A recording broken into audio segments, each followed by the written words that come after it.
You're live, my friend. Welcome to WagerTalk Today, the gold standard of sports betting shows where we talk the talk and walk the walk. It's Wednesday. Board is stacked. We've got basketball. We got football. Ralph Michaels is going to break down some college basketball trends, how it affects November. We're going to talk Minnesota, Missouri, and Saturday's Iowa versus USC matchup. Then Ross Benjamin is going to join us, talk Lakers and Thunder. The Thunder just keep on rolling, man. They are an absolute wagon right now. He's going to break down Florida and Ole Miss, and we're going to do another episode of This Line Makes No Sense. It's midweek. It's momentum.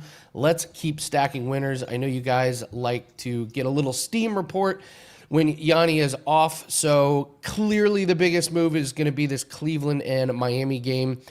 Cleveland opened up at -5, but they're resting starters. So that's gone from Cleveland -5 to Miami -5.5. I'm actually going to be doing a breakdown on that exact game at the end of the show. So you can check that one out. Money is coming in on Houston -16.5 against Wizards. That's how bad the Wizards are. They're playing a team, they're getting 16.5 points, and people are betting the spread against them. It's pretty bad. Portland is taking money against New Orleans. No surprise there. Dallas opened up as the favorite, but money's come in on Phoenix. And if we want to look at some football, not a lot of movement. There's a little bit coming in on Northern Illinois tonight, -10.5 up to -11.5. If you're going to bet Toledo, I would do that now. -3.5s are gone. -4 and even some 4.5s are popping up. And a little bit coming in on Central Michigan. So that's your little mini steam report. Happy Wednesday, everybody. Hope everyone is having a great day. You guys did amazing with the movie talk yesterday, and we're going to show you guys something special tomorrow when Dan is back. We were talking about the Philadelphia Eagles and movies that are bad, but you just can't stop watching. So we got something special for that. Let's bring in Ralph Michaels. We got a lot to talk about with Ralph here. Ralph, happy Wednesday. How are you? What's up, Chris? Hey, so Andy, just so you know, there's been 350 NBA games with a line of -16 or more since 1990. They're 51-4, 51.4% against the spread. Those big favorites. No value whatsoever. So, but it is bad. Like, we're not that far into the season, Ralph. Like, we're still close to the beginning, and they're still so. But the Wizards are so bad that they're 17-point dogs. I brought that up in college football. Akron was laying 11 to UMass last week. How bad is UMass? So UMass is the lowest I've ever had a college football team on my power ratings. They're that low of a bar right now. But another story. All right, well, let's talk a little college basketball. Let's talk Minnesota and Missouri. I'm not a big college basketball. I don't follow it as much as everyone else. At the end of the day, there's just too many sports. I can't do everything. So I'm always interested in you guys kind of explaining these teams because obviously with NIL, there's a lot of moving parts going on. So we got Missouri -6.5, over under 157. Tell us about these two teams and what you expect in this matchup. Andy, I'm going to start this off by stealing Ross's line, who will be up next. This line makes no sense. You're looking at a Minnesota team that has a brand new head coach that went 15-17 last year, which was number 83 in KenPom, and has 0 returning starters, playing a Missouri team, which is in Dennis Gates's 4th or 5th year. They went 22-12 last year. Finished number 19 in KenPom ratings. They have 3 starters back, and they're only laying 6.5 at home. I don't get it. I actually did not have this play on my card. When I started breaking it down, I started doing some deeper reading and deeper diving. I actually added this as a client play now on Missouri -6.5. Dennis Gates, I was a fan when he was the head coach at Cleveland State, what he did to this program. He has a team that is not only deep, is one of the tallest teams in the country. Minnesota is a team that's bereft of frontline size. Their front line, 6'3", 6'8", 6'11". They've got a 6'7" guy in there that'll play sometimes as well, but they've got a very small line, and their best offensive player is their center or power forward, who is 6'8" in Jaden Crocker Johnson. The problem is this: Missouri's front line, they have guys that have started this season 7 foot, 6'11, 6'11, 6'9, and 6'5. They've got the size, they've got the experience. They're at home playing a fourth game. Now, is there an advantage playing a fourth game versus a team playing a third game, that one extra game under your belt? Well, the database tells us it is. Teams playing game 4 versus a team playing game 3 as a home favorite, 63% since 2021. If they're a home favorite of 4 or more, that goes to 71% against the spread. Minnesota's 2 opponents this year, Gardner-Webb, who is number 321 in the country, and Alcorn State, which is 334 in the country, and both were at home. Missouri hasn't played that tough of a schedule, but they have at least played on the road already, so they've been tested more than Minnesota has. It was going to be a best bet for the show. It ended up being a client play. The Missouri Tigers get it done tonight versus the Minnesota Golden Gophers. All right, interesting. Oh, we get 2 versions of this line makes no sense. Oh, it's going to be a great day. It's going to be a great, great day. We're just kind of getting into college basketball season, and you've got some trends and angles to focus on November. As you're saying, it's not a huge, like, oh my gosh, aha moment, but let's take a look at these trends and angles and see if we can help people out when they're breaking down some of these games. We're looking at just November trends and how the favorites of certain spreads are doing so far. So again, these are November games only. The average team plays about 8 games in November, sometimes a little bit more if you're going to play some holiday tournaments. So it gives you an idea. So let's take a look. These are November only records since 2021. On the top, you see I have the home favorite listed, the away favorite, and neutral favorites.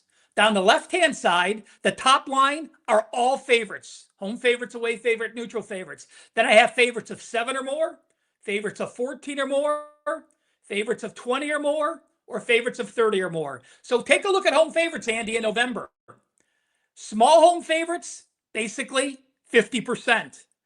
Big home favorites of 14 or more, 49, 50, and 48%. So not wow numbers, but big favorites in November are not a positive. Away favorites. If you're a small away favorite, that is a negative. Away favorites of -7 or more, 42.1%. If we took out big favorites of 14 or more, 20 or more, 30 or more, those are a combined, 14 and 8. If we took that out, those favorites of under 14 would be about 38%. So that is a significant fade. And then neutral favorites, you see favorites of 14 or more in a neutral setting, 41% against the spread. On the bottom, people often ask me, oh, this team's off an early season upset win or upset loss. So I just went on the very bottom in that brownish color and the blue. The top is teams off a loss as a favorite of 10 or more. So they're off a loss as a double-digit favorite. Those teams only 48% their next game, 43% over-under. On the opposite end, teams that are off a win as a double-digit dog, those teams are 49% and 44% over-under. So both situations under the Mendoza line against the spread, and both of those situations significantly under in the over-under market.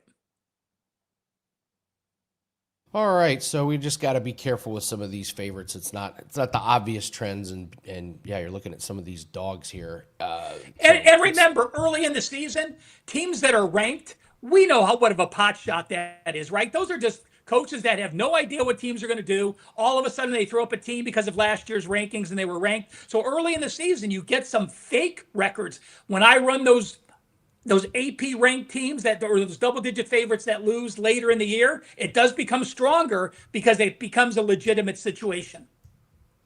Yeah, it makes all the sense in the world. So just tread lightly, guys, when you're following some of these trends. Let's move to college football here, Ralph. You're breaking down Iowa and USC, and there's stereotypes for a reason. That was like one of the most Iowa games ever. It perfectly encapsulated Iowa. Final score is 18-16.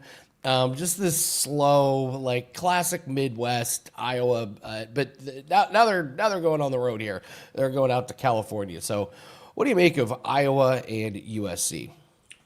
Well, if you want to compare offenses to defenses, there's no game that better shows that picture than this. On the season, USC's offense is number 2 in the country, averaging 503 yards per game. Number 1 in the country, averaging 7.61 yards per play. The Iowa team, defense, number 4 in the country, allowing 250 yards per game. Yards per play, number 7 in the country at 4.28. Now, I can hear people saying, well, Iowa's defense is legit. Look what they did to Indiana, holding them to 15 points and 284 yards. I agree, an amazing performance.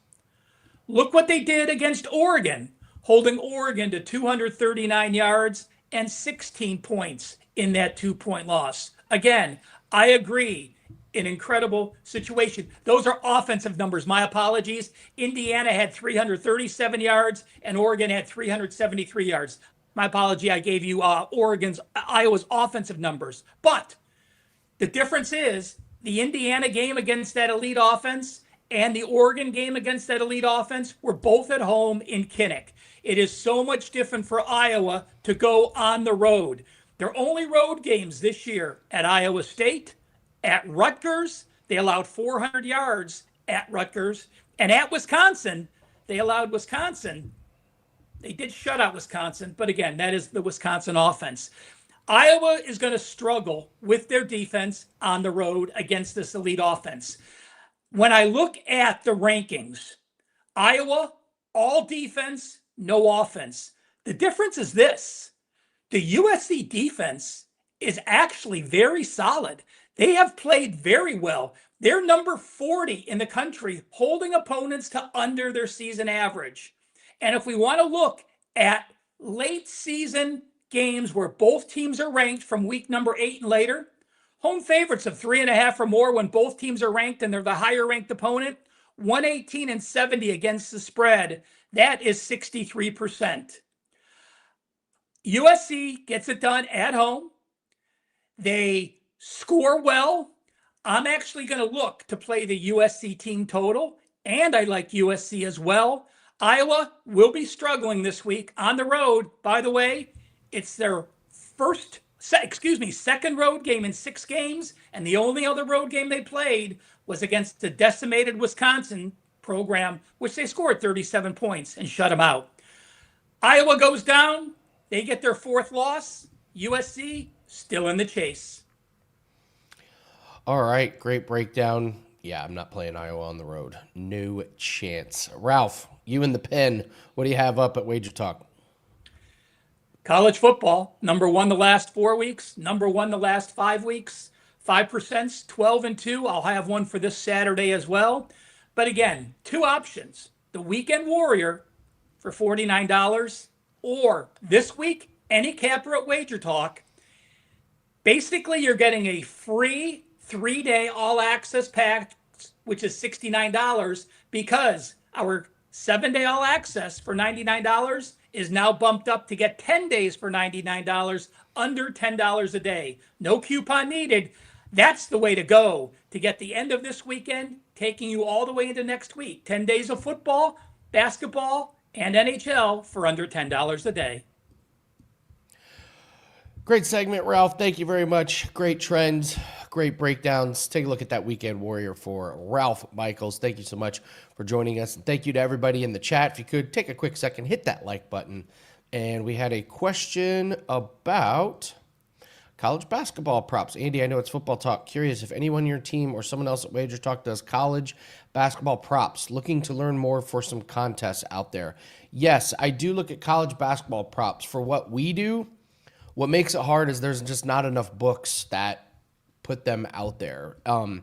If you can find a book that has it, there are some doozies out there. There is one out there today for the guy from Indiana, Tucker DeVries.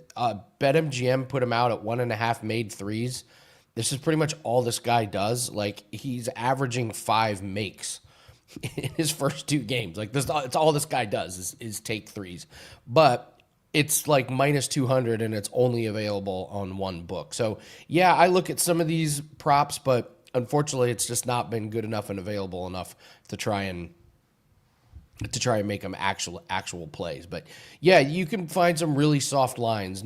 Once we get more into the season, they're going to be putting out props on some of the bigger teams, and then they'll be available at most books. And then you'll definitely have props once we get to March Madness in the tournament. So, all right, let's bring in Ross, the boss. And we got several things to talk about with Ross here. Ross, first off, happy Wednesday. How are you? Hope everything's going well for you. Very well. Thank you, Andy. And always a pleasure to be with you. Yeah, we got to talk about this this Thunder team. I mean, this team it's like they got better. They won the championship, and it's like they got better. They're coming off of they just stomped the Warriors, and they beat them so bad their starters didn't even have to play full minutes. So, you take a back-to-back situation, it's like it almost doesn't even really affect them. They're minus 7 here. The over-under is 230.5. This Lakers team, I think, is playing a little bit better than people thought. They're 8-3, but this is their 3rd game of a 4-game road trip. Does Oklahoma City keep winning and covering the spreads, or can the Lakers pull the upset? Well, I got a different way I'm going to approach this game. And yeah, Oklahoma City does feel like they're getting or seem like they're getting better when you consider the fact that we know how good they are defensively, but offensively, they've been awful good this year as well. And yeah, 2 tired teams. But here's the thing. The Lakers in their last 5 defensively, as much as they've been improved as a team and with their win-loss record defensively, they have some shortcomings. As a matter of fact, over their last 5 games, they're allowing 116.8 points per game. Opponents have shot 50.6% from the field and made nearly 38% of their 3-point shot attempts. And they've also allowed 28 free throw attempts per game. A lot of people, when they handicap the NBA or college basketball, do lose sight of that statistics, and free throws are very important. The ability to knock them down and what the opposition may give up in terms of free throws per game, you should heavily consider when handicapping NBA or college basketball. Having said all that, Oklahoma City, number 5 this year in scoring offense at 122.4 points per game.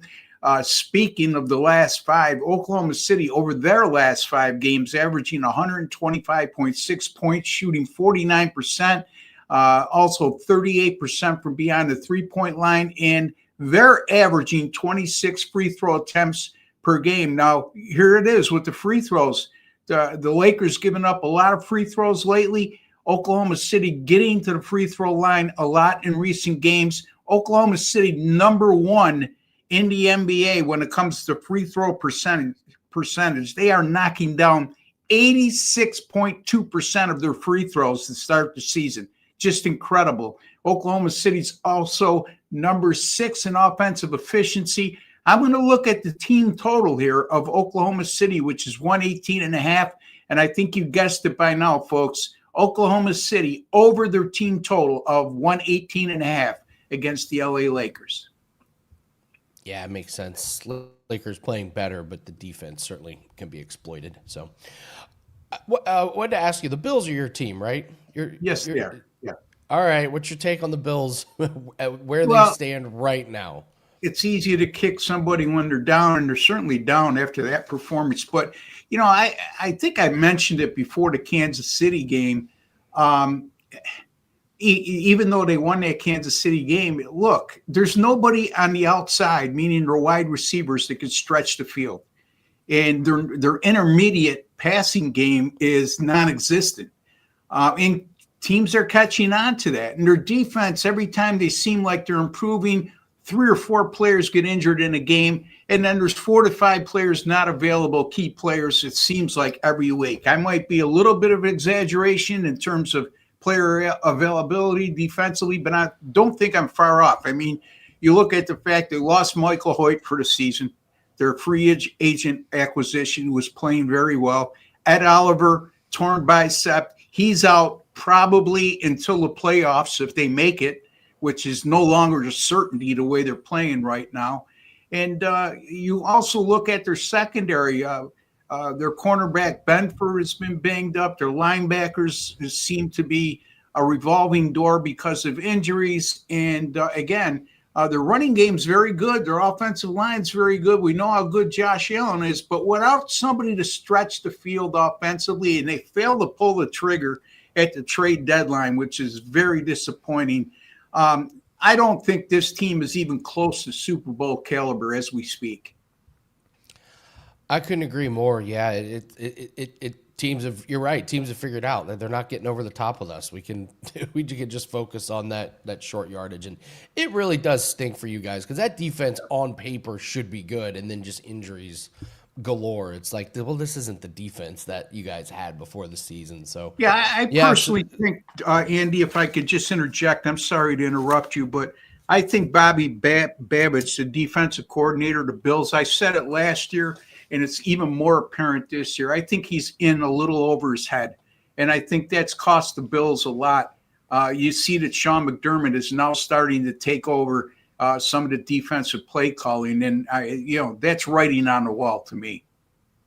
Yeah, agreed. It was like in Detroit when coach took away the play calling duties of the offensive coordinator. It's like, well, if we're not calling the plays, what are you doing here as a coordinator? So let's move to college football. Let's talk Florida and Ole Miss. Ole Miss is kind of becoming this just darling team. Lane Kiffin completely resurrected his career. It's really just, I mean, this guy was dead to the world, wasn't he? He was like, oh, nobody likes him. And how things change. We got a big spread here, minus 15.5 over under 53.5. I guess this just comes down to, do you think Florida can slow them down at all? What's your take on this game? Yeah, I mean, look, this is a Florida team that's a wounded animal right now. I mean, you look at, they upset Texas a few weeks back, and then they go to Kentucky last week, who had this long SEC losing streak. They broke it the week before, and then they wallop the Gators at home, 38-7. And that was a horrible loss, and that really, to me, speaks volumes as to where this program is right now. A lot of uncertainty, and I'll get to that in a bit. But their quarterback, C.J. Langley, 11 touchdowns and 12 interceptions this year. And that includes when they play FBS opponents, which they're 2-6 against, it's 8 touchdowns against 11 interceptions. Big regression from a season ago when he was 6-1 as a freshman starter for the Gators. And I just think Florida right now is in a bad place. Ole Miss, they've had some close calls this year, Andy, but you know what? They're 6-0 straight up and 5-1 against the spread at home against FBS opponents this year, and that includes 3-0 straight up in ATS against SEC foes. So this is a team with a very strong home field. Their only loss this year, 43-35 at Georgia, in a game they blew a fourth quarter lead. And also they'll be playing with revenge from last year's 24-17 upset loss at Florida in a game they outgained the Gators by 120 yards, but still managed to lose the game. Florida has a huge edge, Andy, in strength of schedule. And my buddies Brian Power and Ralph Michaels brought that to my attention last week, how strong a schedule Florida plays. But you know what? When you consider the fact this is a lame duck coaching staff and a struggling starting quarterback, because Lagway will get the start this week, despite a lot of rumors that he was going to be benched. And they're facing a top 5 team who has been very good at home. And it's also worth noting, since 2023, the Gators are 0-9 straight up and 2-7 against the spread as a road underdog. So they're not exactly in a situation they've had a lot of success over the last couple of years. I like Ole Miss here, minus 15.5 against Florida. Andy, the only reason I'm not using this as a client play, so I would go very conservative with this play. I don't like taking teams like Ole Miss laying this kind of number when the betting patterns shown by the public is where they are. I mean, 2/3 of the volume of bets and 2/3 of the money from the source I use has come in on Ole Miss, and also some diminished value because that opening line went from 13.5 to 15.5, and in some places as high as 16.5. So very small lean here on the Rebels, minus 15.5 over the Gators. I'm glad you brought up that line move. Yeah, getting the worst of the number is just it's always a tough spot to be unless something crazy happens. So yeah, great job pointing that one out. I want to get to this line makes no sense, but first tell everyone what you have up at WagerTalk. Yeah, I got a college basketball total up for sale right now, 9-3 run with my college basketball totals. Also, college football winner for Wednesday evening up right now.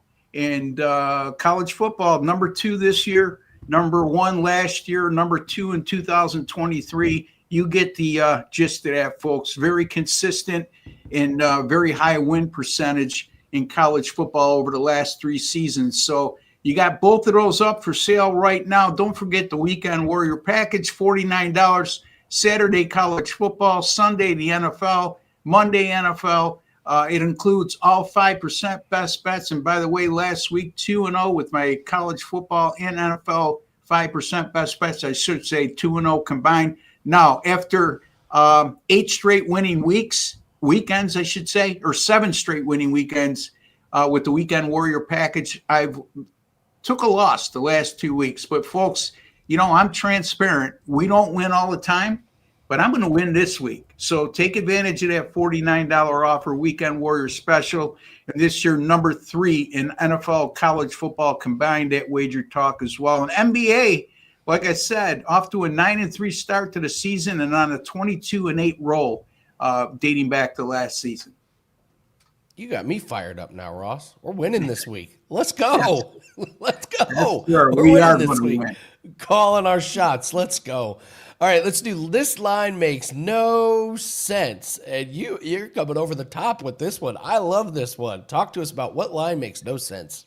Yeah, I would have brought this up at the beginning of the season, everybody would have thought I was nuts. But I think right now it's very applicable. And it's the first time I'm going to look at an NFL game in this segment.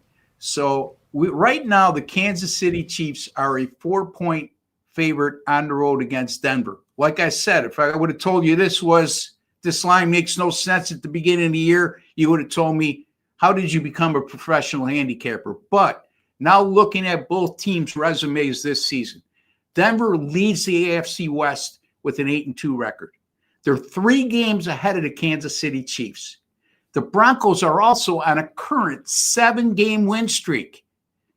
Yet Kansas City is a road favorite by better than a field goal in this situation.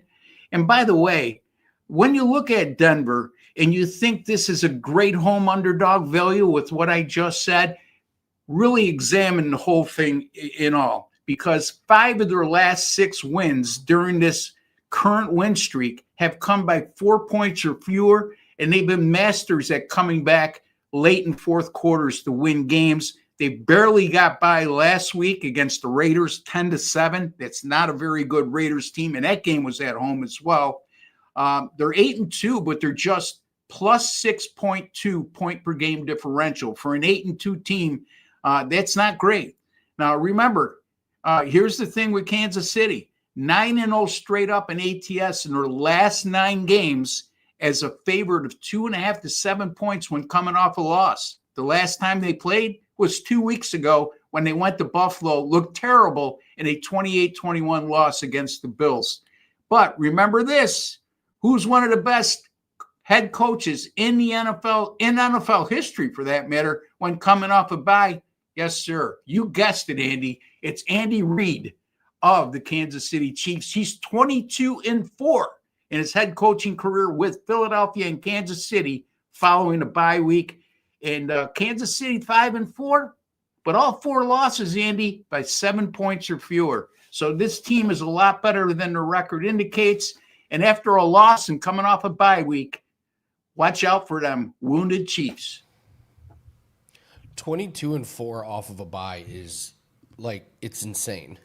Like, that is truly insane. Have you heard the story of Andy Reid when he first got his first offensive coordinator job, the binder that he showed up with, where he had every minute of practice accounted for the next year? Sounds like my wife. Every minute accounted for. Yeah, it's when she got my itinerary in front of her. Anyway, go ahead, Andy. Ross has got jokes today. Oh, Ross, it's a great breakdown. Great segment as always. This line makes no sense on the Chiefs -4. Thank you very much, Ross. Always bringing the heat. And yes, we're going to win this weekend. Yes, we are. Thank you for having me. You take care. Let's do it. Thanks, Ross. Appreciate it. All right, guys, let's do all around the world, and then we will break down the Heat and the Cavs. We'll do some player props here for tonight. Rockets and Wizards, you're getting a great line on Reed Shepherd, over 11.5 points. His minutes are up. It looks like Houston's really settled into the rotation. He's had 12, 16, and 16 points the last 3 games, and it does not get much better than playing the Washington Wizards. They're 30th in defensive efficiency. They give up the 28th most points to shooting guards here. And even though Reed Shepherd's coming off the bench, he's playing plenty of minutes. His minutes are up to 26 minutes the last couple games. So, like Reed Shepherd to go over his points. Go to NHL, Sabres and Mammoth. Take a look at Jack Quinn to not have a point. He only has 1 point in his last 8 games. Buffalo's struggling. They've lost 6 out of 7. They've scored 4 goals total the last 3 games, and he has struggled against this team. And then, nice little World Cup qualifier, plus 400 from Pavlos. This comes off of the WagerTalk free picks page. Take a look at Portugal at Ireland. Portugal is on top of this group. They're not really motivated in this game. Ireland is. Ireland need points to get into second place. So they've got the motivation edge. And believe it or not, Ireland has played Portugal pretty tough the last 3 meetings. They even have a 0-0 draw. Portugal hasn't beat them at Ireland, and Portugal is not playing amazing right now. The draw at plus 400 is worth a sprinkle. So those are our plays. Yes, Oubre was not the man last night. Yes, we lost our NBA prop. We won our NHL prop. Oubre was absolutely terrible. He got in foul trouble early, and then he just was completely out of whack and was missing shots. So NBA play goes down in flames. However, 17-10. I was looking over the record, 17-10, and we've added 10% to the bankroll on NBA props. So really, really love what's going on in the NBA props market. So last night, just 1 play. We move on. We got 3 plays that are up tonight, and we're still running that special. 7 days, you get NBA and NHL plays. We love a 7-day sample size. That way you can see what we can do for you over the course of 1 week. So that's still up. And we also have our 5% UFC best bet for UFC 322. I love this card. First off, this is like one of the best cards of the year, maybe the best card of the year, and it's also one of the most bettable. There are a ton of bets. The tough part about this one is not finding bets, it's narrowing it down to the best of the best. So we have our 5% best bet that is up. We're waiting for props, and there will be more bets that are added to that. So 5% UFC, we won 4 UFC best bets in a row, and we got the NBA props and NHL prop special. It's up wt.buzz/AL. And Adrian, you are absolutely 100% right. I am so glad you said that. So what we're talking about, the play last night was Oubre to go over 1.5 3-pointers. He wasn't very good the last 2 games. We expected a bounce back, and he was really bad. The key to these props is playing them over and over and over again. You find these guys that go on streaks. That's what we're looking for. Player props that are going to go on 4 out of 5, like 7 out of 10, these types of streaks. So when they lose once, it's a really good idea to go right back to it. And it's really hard because you're like, I lost. I'm never playing that guy again. So it's the way to do it, Adrian. You play that prop, and if it loses again, you move on to the next streak. There's a million props, and we have a ton of props to take advantage of. So, all right, let's break down this Cavs and Heat game. Cleveland Cavaliers, Miami Heat. This is in Miami. Cleveland opened up -5. Then they decided to sit most of their players. They're going to be sitting Mitchell, Garland, Moby, Tyson, and Strus are still out. So this line is now Miami Heat -6 with an over-under of 238.5. These teams played on Monday. It was an incredible game. 140-138 Cleveland overtime win. I'll go over some basic numbers here. Offensive efficiency, Miami is 9th, Cleveland 12th. Defensive efficiency, Miami is 6th, Cleveland is 13th. I think you can kind of ignore some of those numbers for Cleveland. It's the same system that they're running, but when you're missing those main guys, those numbers are probably just not going to be accurate. And I will say this, sometimes when teams rest their big name stars, we've talked about this, we see a letdown from the other team, and the team that is sitting their stars, and they end up covering, and sometimes they even win outright. So we have to try and figure out, is this something that is going to happen tonight? I don't see a letdown spot for Miami. First off, Spoelstra and this team knows they're 1-6 against Cleveland the last season, last playoffs, and this season. Spoelstra and the team certainly know it. Here's a chance to get a win at home. And talk about motivation. You could lose motivation with these guys being out, but losing in overtime on your home court on Monday, really, really good revenge spot here. And also, they're in Miami. We've all heard the stories that you like to party in Miami, and now the Cavs have been in Miami for a couple days. Maybe the players enjoyed their stay in Miami just a little bit. The other thing Ralph brought up, Ralph knows the Cleveland area really well. There was a local story that Cleveland has been very open. Hey, we're going to rest guys throughout the regular season. We went way too hard in the regular season last season, and we ended up tired and injured going into the playoffs. So you're going to see Cleveland do this, fairly often. But there are capable players coming in. Sam Merrill's been really good. Lonzo Ball's having a really good season. I just think this is a great spot for Miami. I don't think they're going to be unmotivated coming into tonight. Give me Miami to cover and the points. And as always, we will go over some props here. Mobley, over 10.5 rebounds. The last game he played against this Heat team where he played and Mobley didn't, he had 20 rebounds. So I think we're getting a great number on Mobley over his rebounds. Fontecchio for Miami, over 1.5 made threes. He's been over in 8 out of 11 games this season. He actually had 3 against Cleveland on Monday. He's shooting 5 per game, and he's shooting 49% from the field. I think the defense struggles mightily for Cleveland. And Dean Wade, over 8.5 points. He's starting tonight. He's normally coming off the bench. He's going to get a lot more minutes. He had 9 on Monday. He made 3 3-pointers. I just think he's going to get more shot attempts tonight. So those are your props, and we're going to look at the Heat to cover the spread at -6. As always, our props that are official for clients go out on wt.buzz/AL. We're number 1 in NBA props the last 2 seasons, and we've added 10% to our bankroll this year just with NBA props. So invite you to partner up with us. Props are absolutely 100% where it's at. These are plays we bet with our own money, so invite you to join us on those plays tonight. Thank you so much, guys. Please hit the like button on your way out. Leave us a comment. Tell us what your favorite bet is tonight. We got a great show for Thursday, and don't forget Football Friday on Friday where we get you ready for the weekend, so make sure you do not miss that show, but we're going to be back tomorrow. Same time, same place, 12 noon Eastern, 9 a.m. Pacific. Good luck on all your bets tonight. We'll see you tomorrow. Take care.